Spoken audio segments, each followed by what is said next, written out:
We're joined now by Jacob Rees Mogg, or at least I hope we are. Yes, Mr. Rees Mogg. I don't know where you are. Are you in Somerset or are you in Bristol? Are you in Taunton? Where are you? I'm in Somerset. I'm in Bath. No, I'm in Bath. I'm in Bath University. Ah, I see. Right, good. Well, and you held your seat?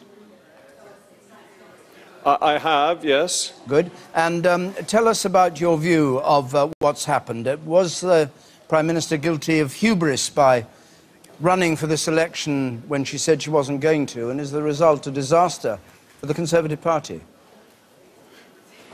No, I think neither of those things is true.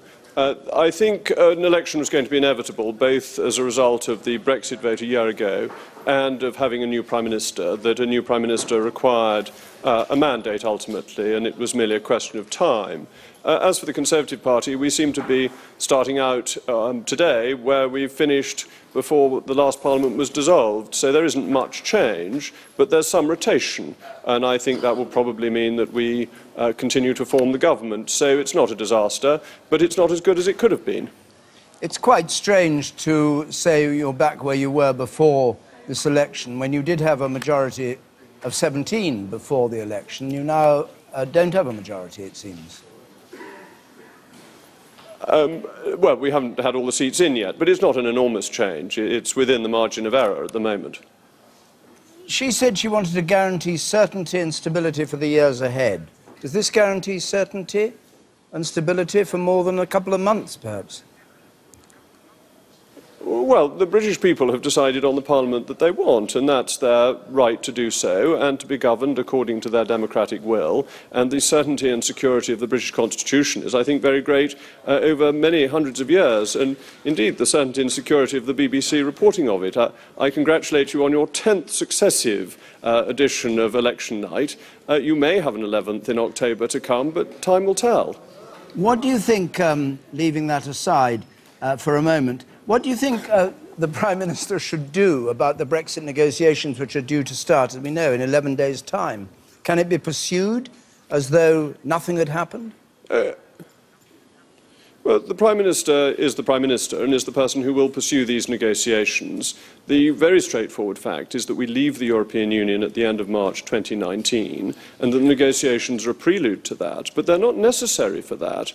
We leave at the end of March 2019 whether we've had any negotiations or not. That is now part of both our law and of the European treaties. Do you think there'll be opposition in the parliamentary party now? Some people, obviously, I mean, maybe not you, because you're a loyal supporter of the Prime Minister, but there will be people in the Conservative Party who feel this was a terrible error to have this election and that it's done the party terrible damage and that she really should take the blame for it because it was her decision, as we know, walking on the hills of Wales that led you to where you are tonight. But I think the thing to remember is that George Osborne is no longer a member of the Parliamentary Party. He stood down from his seat in Tatton, and though he may throw rocks from the Evening Standard, he's not in the House of Commons to cause trouble there. Why do you mention George Osborne in particular? I mean, there are many others in the Tory party. Well, you're smiling slightly. I think you know what I'm talking about.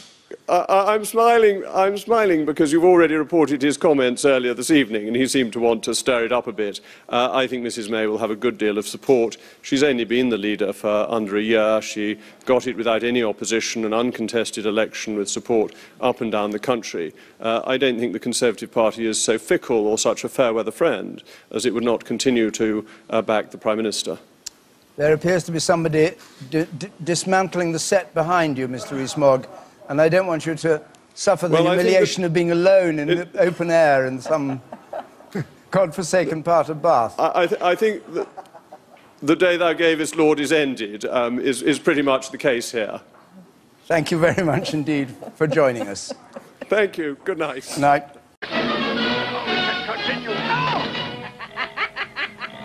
I think it's pretty clear whose side the Lord's on, Barrington. England, sir. Naturally.